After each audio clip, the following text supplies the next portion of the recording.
ভাই আসসালামু আলাইকুম। ওয়ালাইকুম সালাম। ভাই আপনার নাম ঠিকানা? আহ, আমার নাম মোহাম্মদ স্বপন খন্দকার। আপনার বাড়ি কোথায়? আমার বাড়ি সিলেট সুনামগঞ্জ। সিলেট সুনামগঞ্জ। সুনামগঞ্জ। আপনি জর্ডান প্রবাসী? জি, আমি জর্ডান প্রবাসী। তো আপনি জর্ডানে কত বছর ছিলেন? আমি জর্ডানে ছিলাম পুরাপুরি 17 বছর। তো আপনি যে জর্ডানে গেছিলেন, আপনি জর্ডানে কি কাজের দক্ষতা নিয়ে গেছিলেন? আমি গেছিলাম, আমি কাটিং ইনচার্জ হিসাবে গেছিলাম, মানে কাটিং সেকশনে আর কি ইনচার্জ হিসাবে গেছিলাম। পরে ওইখানে গিয়ে আমি 17 বছর কাটিং ম্যানেজার হয়ে গেছিলাম। মানে আপনি গার্মেন্টস সেক্টর থেকে গেছেন? হ্যাঁ, গার্মেন্টস সেক্টর থেকে গিয়ে। তো আপনি গার্মেন্টস সেক্টরের কি কি কাজ জানেন? গার্মেন্টস সেক্টরের আমার সব ব্যাপারে অভিজ্ঞতা আছে। বলতে আমি টোটালে বাংলাদেশে 15 বছর করছি, ওই জায়গায় 17 বছর করছি, তাহলে কত? টোটালে 32 বছর চাকরি আমার। 32 বছর যদি একটা লোক চাকরি করে তাহলে বুঝতেই পারেন যে গার্মেন্টসে কোনটা বাকি আছে। আমি সব সব ধরনের কাজ জানি। এখন আপনি বাংলাদেশে যে আছেন, এখন বাংলাদেশে এসে বর্তমানে কি করতেছেন? এখন মোটামুটি আমি বাংলাদেশে এসে, আমার তো 2 ছেলে, ওরা একটা ব্যবসা দিছিল, এই যে আমার কসমেটিকের দোকান এটা। হ্যাঁ, ব্যবসা দিছিল, এখন আপাতত ব্যবসাতেই বসছি আমি। জি। এখন কি প্রবাসে যাওয়ার কোনো চিন্তা ভাবনা আছে আপনার? না, যদি ওই রকমের সুযোগ সুবিধা পাই তাহলে ইনশাল্লাহ আমি আবার যাব। গার্মেন্টস সেক্টর বিষয়ে সরকার একটা সিস্টেম প্রবাসীদের জন্য করেছে, সেটা কি আপনার জানা আছে? না, সেটা আমার জানা নেই। সরকার মানে জর্ডানে আবার লোক নেওয়া হবে সরকারি। আচ্ছা। যদি দক্ষ মানুষ যারা কাজ জানে যারা, তাদেরকে তারা যদি বিদেশ যেতে চায়, সম্পূর্ণ সরকারি খরচে তাকে আবার বিদেশ নেওয়া হবে। কিন্তু তার গার্মেন্টস এর সেক্টরের যে সাইট গুলো আছে, জানা থাকতে হবে, যে কাজগুলো আছে ওগুলো জানা থাকলে তাহলে সে যাইতে। ইনশাআল্লাহ। এরকম কেউ যেতে চায় তারা আমাদের না, এখানে আমাদের এরিয়াতে অনেক লোক আছে যাওয়ার মতো। হ্যাঁ, ভালো দক্ষ অপারেটর, ভালো দক্ষ অনেক কাজ জানার মতো লোক আছে, ফিনিশিং ইনচার্জ, সুপারভাইজার আছে।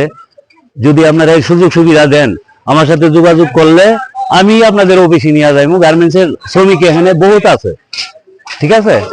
ভালো ভালো শ্রমিক যারা আছে ওদেরকে নিয়ে আপনাদের অফিসে আমি যোগাযোগ করতে পারি। তো আপনি যে সময় প্রবাসে গেছিলেন, কোন প্রকার কোন ধরনের কি সমস্যার সম্মুখীন হতে হয়েছে? না না না, আমি মালিবাগ থেকে, মানে আমার পরিচিত একটা এজেন্সি আছিল। হ্যাঁ, ওই এজেন্সি থেকে গেছি। আমার বেশি দিনও লাগে না, 1 সপ্তাহের ভিতরে আমি চলে গেছি। পাসপোর্ট জমা দেওয়ার পরে ওই সময় মনে করেন, ওই সময় তো টাকা দিয়ে যাইতাম, বুঝলেন না? ওই সময় আমার বেশি লাগে নাই, মোটামুটি অল্প পয়সায় আমি গেছিলাম, লাখের ভিতরেই চলে গেছি। এখন মাশাআল্লাহ, আল্লাহ দিলে ভালোই আছেন? আলহামদুলিল্লাহ, আলহামদুলিল্লাহ ভালো আছি। কিন্তু এখানে আমার ভালো লাগতেছে না। আমি যদি আবার বিদেশ যাইতে পারি তা আমি যাবো ইনশাআল্লাহ। ইনশাআল্লাহ আপনাদের জন্য আমরা চেষ্টা করব। আপনি যেহেতু আবার যেতে চান প্রবাসে, প্রবাসী টিভির পক্ষ থেকে আপনাকে সাপোর্ট করা হবে ইনশাআল্লাহ, ইনশাআল্লাহ। তো আপনি যদি আপনার ব্যবসা প্রতিষ্ঠানটা আমাদের প্রবাসী টিভির মাধ্যমে দেখাচ্ছেন দর্শককে? হ্যাঁ, দেখেন, সমস্যা নাই তো। হ্যাঁ, ব্যবসা প্রতিষ্ঠানটা দেখেন, আসেন। বাংলাদেশে এসে আপনি বর্তমানে যে হ্যাঁ, দেখেন, আসেন, আসেন। মার্কেটটা দেখান এবং মার্কেটটার নাম বলেন যেন দর্শকরা জেনে। এটা আমার দোকানের নাম খন্দকার কসমেটিক। হ্যাঁ, খন্দকার কসমেটিক। এটা আমার ছেলেরাই চালা, আমি মাঝে মাঝে বসি আর কি। হ্যাঁ, আমার 2 ছেলে, ওই আমার ছোট ছেলে ও বিএসসি ইঞ্জিনিয়ারিং পড়তেছে, প্রায় আরেকটা বড় ছেলে। তো ভাই ব্যবসা বিক্রি কিরকম চলে? মোটামুটি চলার মতো আছে।